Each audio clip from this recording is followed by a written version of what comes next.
Muy buenas tardes. Estamos hoy aquí con el doctor Pedro Pérez Herrero, que ha venido de España a México. Va a estar participando hoy en una conferencia que da a la tarde en el Colegio de México, donde estamos. Y luego se traslada a la Universidad de Guadalajara, donde va a inaugurar un congreso y participará en la Feria Internacional del Libro. Pedro es egresado, de hecho, del Colegio de México. Muy buenas tardes, gracias por estar aquí. Gracias, Carlos, por la invitación, y es un honor estar en el Colegio de México, porque hace 40 años, el 1 de octubre de 1977, llegué por primera vez a este edificio a estudiar el doctorado en Historia. Bueno. Es un honor regresar después de estos... La transición, lo que ahora estamos conmemorando de los 40 años de las relaciones, reanudación de las relaciones México-España, es mi vida. Pues mira qué bien, ¿no? 40 años, justamente vamos a hablar de los 40 años de las relaciones de México-España y un poco más amplio, ¿eh? Pedro es director del Instituto de Estudios Latinoamericanos en la Universidad de Alcalá de Henares. Y es autor de una gran cantidad de obras sobre México y sobre América Latina y sobre temas actuales relacionados con Europa y América Latina. Entonces es realmente un privilegio tenerlo aquí. Le vamos a hacer unas pocas preguntas sobre esas relaciones entre México y España, también Europa. Pero empecemos con México-España. Empecemos con la naturaleza de las relaciones México-España a lo largo del siglo XX. La primera pregunta concretamente es, ¿qué pasó a partir de la Revolución? Las relaciones entre México y España se fortalecieron, fueron intensas, fueron débiles. Sabemos mucho del exilio, pero la relación, sobre todo económica, entre España y México, en el periodo que va desde la Revolución hasta, pues, digamos, la década de 1970. Pues la pregunta es importante y la respuesta concentrada de forma sintética es muy clara. Las relaciones económicas, que es a lo que yo me dedico, a hacer un análisis estadístico de comercio, inversiones, ayuda oficial al desarrollo, las relaciones en el periodo desde el 20 de noviembre, que lo digo con una cierta ironía, el 20 de noviembre de 1910 es el inicio de la Revolución Mexicana y el 20 de noviembre de 1975 es la muerte de un dictador, Franco. Entonces, entre los dos 20 de noviembre, las relaciones económicas entre México y España son unas relaciones débiles. Es decir, hay comercio, hay muy pocas inversiones. Es un periodo que se ha estudiado mucho en las relaciones políticas, en las relaciones intelectuales, porque los exilados republicanos que son expulsados por la dictadura sangrienta de Franco, esos republicanos van o bien a Francia o bien van a Marruecos, a Algeciras, y de allí empiezan a emigrar por América Latina, y muchos de ellos llegan a México. Puesto que Cárdenas les abre los brazos en una actitud fantástica del gobierno mexicano. Entonces, esos refugiados republicanos empiezan a trabajar en México, muchos de ellos hacen el Colegio de España, del Fondo Cultura, en la UNAM. Sobre eso sabemos mucho. Lo que tenemos un agujero bastante importante es de la información de las inversiones y del comercio. Eso, los datos que tenemos indican que durante ese periodo el comercio no era importante. Evidentemente va a aparecer a partir de mediados del siglo XX unas exportaciones mexicanas basadas en el petróleo. Y el petróleo, la exportación del petróleo va a dar una gran cara de México a la Unión Europea y España. Pero en realidad México, si bien se nacionalizó Pemex en 1938, México no exportaba petróleo, lo consumía, producía y consumía desde el 38 hasta alrededor de 1970. Y en realidad hasta el 75 no se da el boom del petróleo. Correcto. ¿El boom del petróleo cambia las relaciones con España?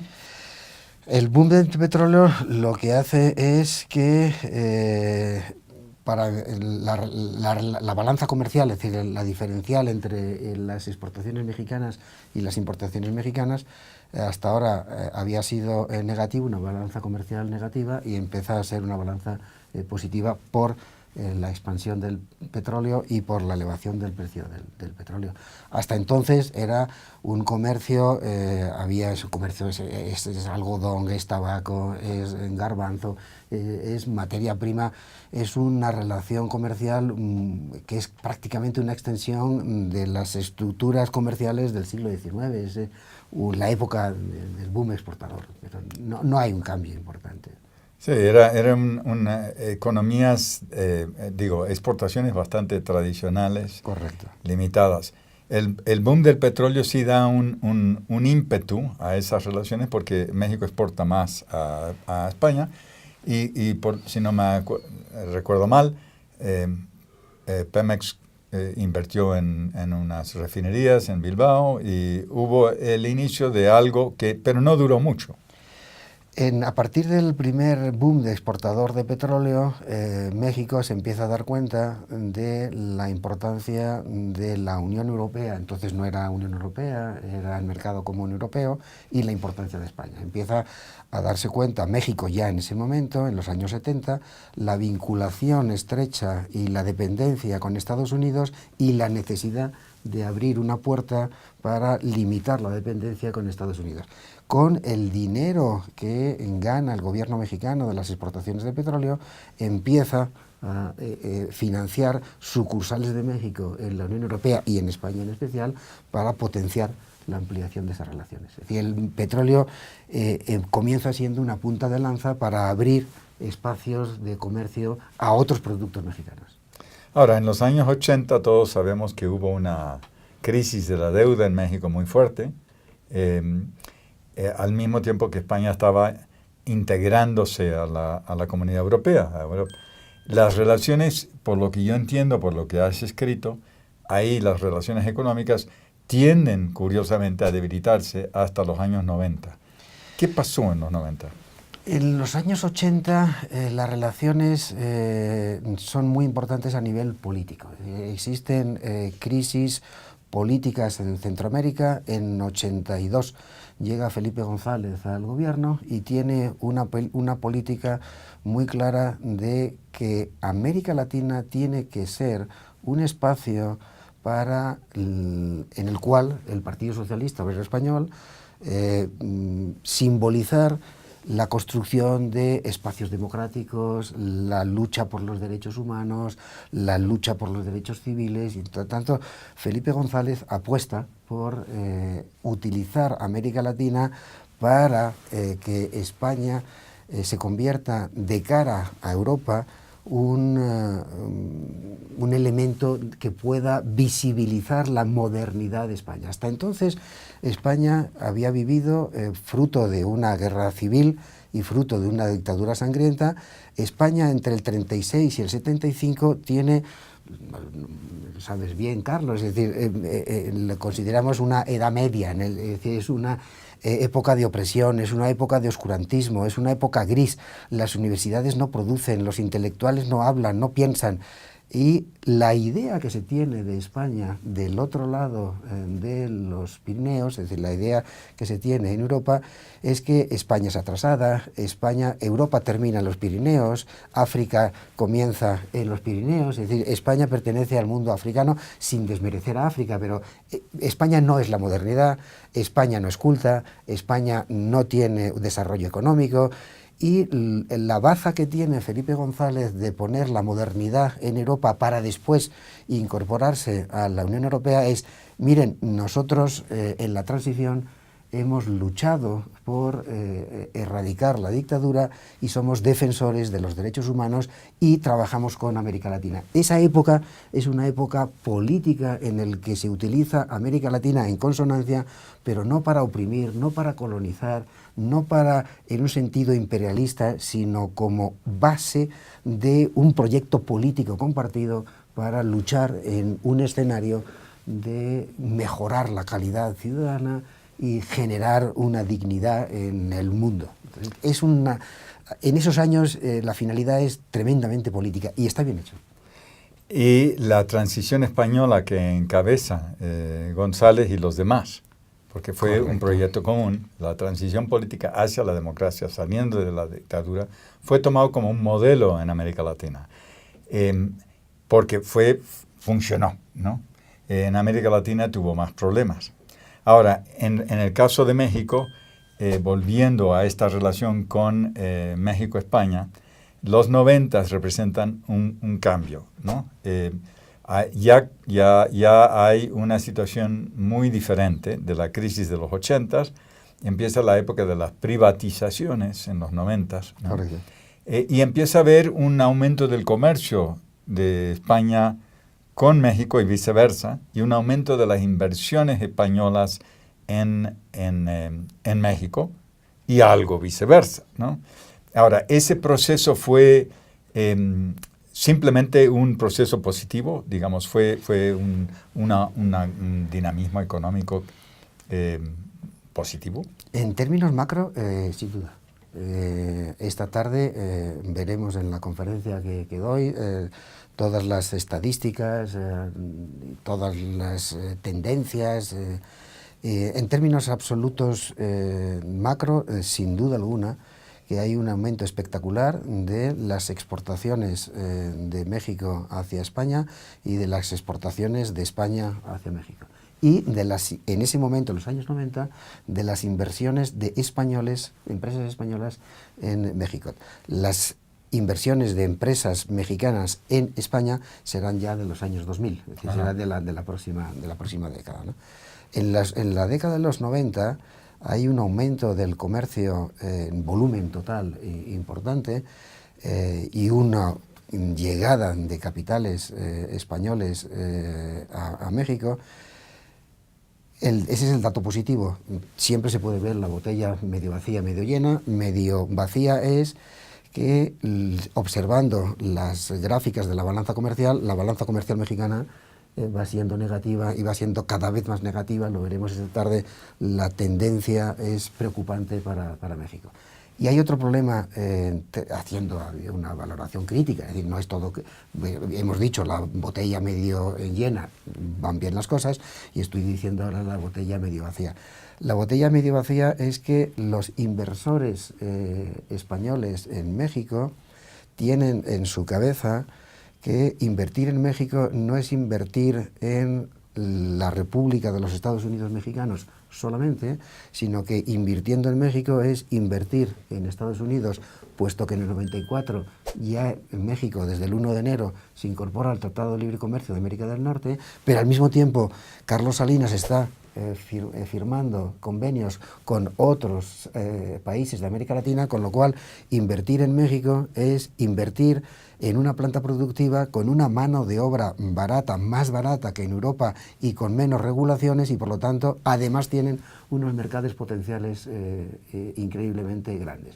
Con lo cual ya no son los ahora mismo 120 millones de habitantes, sino que estamos pensando en 500 millones de habitantes, y eso se empieza a pensar la cuenca del Pacífico, con lo cual México se convierte en los años 90 para los empresarios en un lugar estratégico de inversión.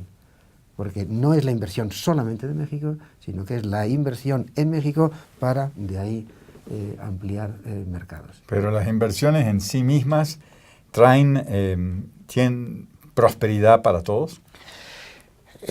Las inversiones en el trabajo que yo he realizado, lo que nos damos cuenta haciendo ahora mismo una simplificación, una caricatura, es que las inversiones son muy importantes en volumen, pero no generan trabajo ni digno, y en muchos casos son de inversiones financieras que no crean puestos de trabajo, con lo cual muchas de esas inversiones tienen unos retornos de beneficio para España, o para, todavía mucho más tristes, para paraísos fiscales, con lo cual esas inversiones que en principio todos pensábamos que iban a generar empleo y que ese crecimiento iba a generar un desarrollo económico y que el desarrollo económico iba a generar desarrollo social y que el desarrollo social, la teoría clásica de Lipset, ¿no? Y el desarrollo social iba a generar desarrollo político, pues nos damos cuenta que esas inversiones al día de hoy, los historiadores tenemos ya una base suficiente para la comparación, de los años 90 al 2017,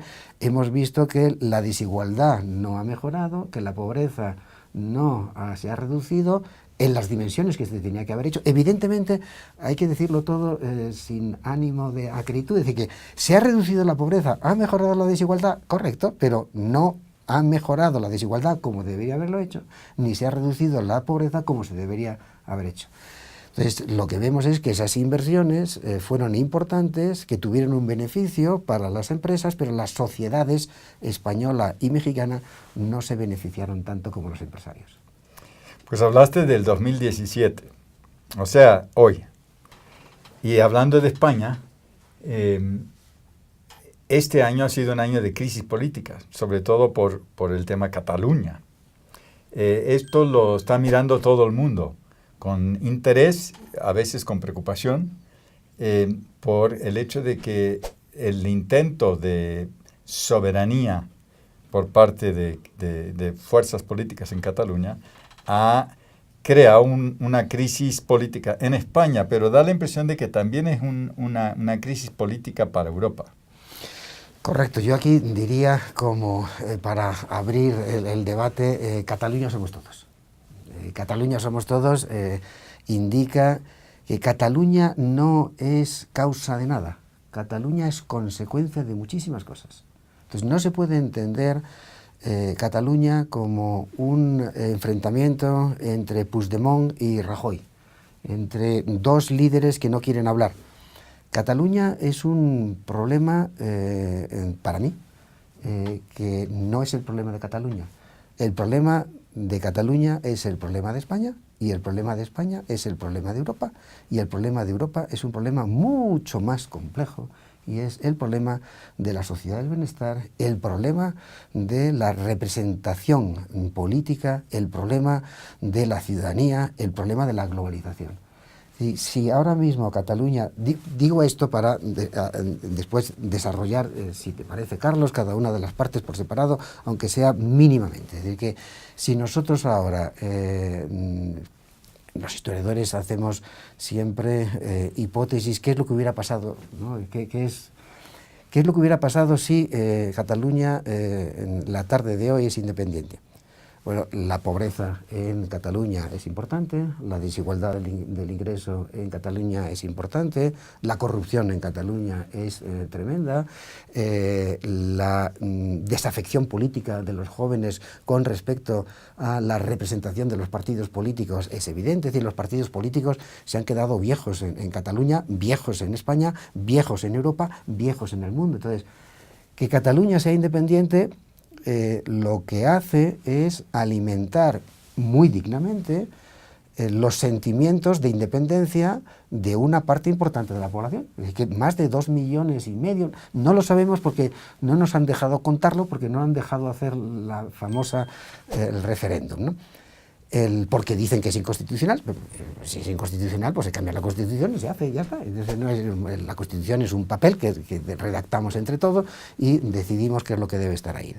Ahora, el gran problema que tenemos es que hay más de 2,5 millones, o quizá más, o quizá menos, pero hay una gran cantidad de una población que no quiere pertenecer a España.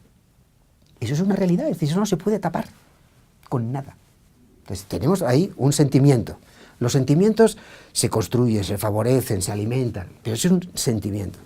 Tenemos otro problema, y es que ese sentimiento es coyuntural. Tenemos otro problema, y es que a nivel de coyuntura, el gobierno de Cataluña con Convergencia y Unió y el gobierno del PP son dos gobiernos corruptos que sabemos que han robado.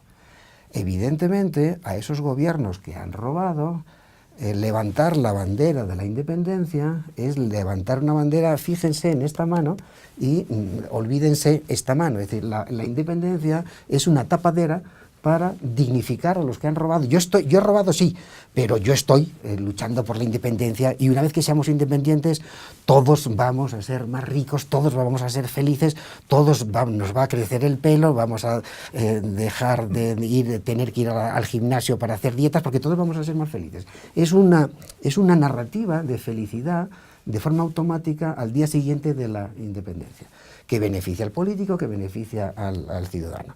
Pero hay más problemas, y es que eso se ha montado sobre una narrativa del Madrid nos roba. El Madrid nos roba es si somos independientes, es algo que también se hizo en las independencias de 1808 en América Latina. Es decir, la corona nos roba, y por lo tanto, en el momento que seamos independientes, como dejamos de pagar el tributo a la corona, como dejamos de... Es el mismo cuento de 1808, ahora en la actualidad 2017. Como dejamos de pagar el tributo a la corona, como dejamos de pagar el tributo a Madrid, eso se ha calculado más o menos en 16.000 millones de euros. Esos 16.000 millones de euros serán para nosotros, y por lo tanto tendremos... Para Cataluña tendremos mejor sanidad, mejor educación, más puentes, no tendremos que pagar los peajes en las carreteras, seremos más felices, tendremos más pensiones, tendremos... El gran problema es que eso es parcialmente cierto. Es decir, yo me dedico a fiscalidad y no tenemos balanzas fiscales bien construidas. Hay diferentes formas, no vamos a entrar ahora en tecnicismos, pero no tenemos datos suficientes para elaborar esas balanzas fiscales entre Cataluña y el Estado, el gobierno central, ¿no? Pero lo que sí sabemos es que desde la transición política, desde la muerte del dictador Franco y desde la Constitución del 78, se ha hecho un esquema de articulación político-económico que sería el siguiente, muy brevemente para no incordiar mucho. Es decir, España es una complejidad de territorios que viene de miles de años, no hay una unidad nacional. Hay diferentes reinos, hay diferentes sensibilidades, diferentes culturas, lenguas, porque procedemos de una historia muy compleja. Entonces, esa unidad nacional no se hace en el siglo XIX, esa unidad nacional se construye de forma artificial por las armas y la violencia por Franco, pero eliminado Franco, porque se muere, vuelve otra vez a resurgir las identidades que previamente existían. Esas identidades, con un cierto equilibrio y haciéndolo bien, el gobierno de la transición lo que hace es construir un gobierno de las autonomías. Había autonomías históricas, que eran Cataluña, Euskal Herria, el País Vasco, y Galicia. Se llamaban las regiones, las autonomías históricas. Pero para construir un mapa de articulación territorial de la península ibérica, lo que se hace es, se incorporan, se inventan otras autonomías para que Cataluña, Euskal Herria y Galicia no sean las autonomías ricas o las autonomías tradicionales históricas, y las otras tradicionales A y tradicionales pata negra y autonomías un poquito. Entonces se hace un plano, un mapa de todas las autonomías. Eso tiene éxito porque finalmente se logra equilibrar todas las sensibilidades, pero se incorpora otro elemento más, y es que se dota a todas las autonomías de la posibilidad de hacer un partido político regional. Es decir, que hay un partido político, Convergencia y Unió, o hay un partido político como el Partido Socialista Catalán, del PSC, y son partidos políticos que reciben los votos en Cataluña, pero que después los diputados que salen de ese registro se sientan en la Cámara de Diputados Nacional. Pero para obtener un diputado en Cataluña, por una serie de circunstancias estadísticas, es más barato. Es decir, para elegir un diputado en Cataluña es más barato, por motivo estadístico de las circunscripciones, que votar un diputado si lo estás eligiendo de todo el conjunto del espacio nacional. Entonces, lo que hacen es, esos partidos regionales se sientan en la Cámara de Diputados, y como el gobierno central no tiene, tanto Felipe González como después Aznar, como después Zapatero y como ahora Rajoy, no tienen votos suficientes, España es un régimen parlamentario, no es un régimen presidencialista, entonces para tener la presidencia en la Cámara de Diputados tienes que tener la mayoría absoluta, es decir, el 50% más uno. como los partidos nacionales, el PSOE y el PP, no tienen la mayoría de votos, necesitan que les presten votos de estos partidos regionales. Y los partidos, el Partido Convergencia y Unión catalán le ha estado prestando a Rajoy, le ha estado prestando a Zapatero, le ha estado prestando a José María Aznar y le ha estado prestando a Felipe González esos diputados. ¿A cambio de qué? Esto no era inocuo. A cambio de que por debajo de la mesa le diera financiación. Con lo cual era un reciclaje de votos a cambio de financiación. Esas balanzas fiscales no las conocemos bien y por lo tanto porque no se publican, y lo que ha sucedido últimamente es que con la crisis económica y la reducción de gasto, evidentemente del gobierno central le llegan menos recursos a Cataluña y Cataluña entonces decía, pues entonces no te presto a los diputados. Así que no es simplemente la rabieta de un político, sino lo que se está desmontando ahora es que la transición política se hizo de una manera adecuada en su momento, que funcionaba en su momento, pero que ahora deja de funcionar. Entonces, por lo tanto, hemos visto que había un chantaje encubierto, es decir, yo te doy la gobernabilidad a cambio de que me financie. La respuesta es un poco larga. Bueno, no, la cuestión es que hay una crisis política en España, que la transición política que se inició con la Constitución de 1978 en España está llegando a un momento decisivo donde va a tener que llevarse reformas. Y, en fin, lo que se observa en esta conversación es la complejidad del caso español en este momento actual, a nivel político, social, económico. Pedro ha hablado de corrupción como un elemento en la política, ha hablado del problema regional, ha hablado del problema de cómo todo esto no es un problema específico a España, es un problema que también atañe a Europa, pero atañe a México. México hoy en día también está en una situación de crisis política, aunque no se vea tan obviamente como en el caso de este catalán. En fin, esta charla sobre México-España y sobre la España contemporánea yo creo que puede servir y ser de interés al público auditor aquí desde el Colegio de México. Te agradecemos mucho, Pedro. Gracias, Carlos, y gracias al Colegio por haberme invitado. Es un honor estar aquí.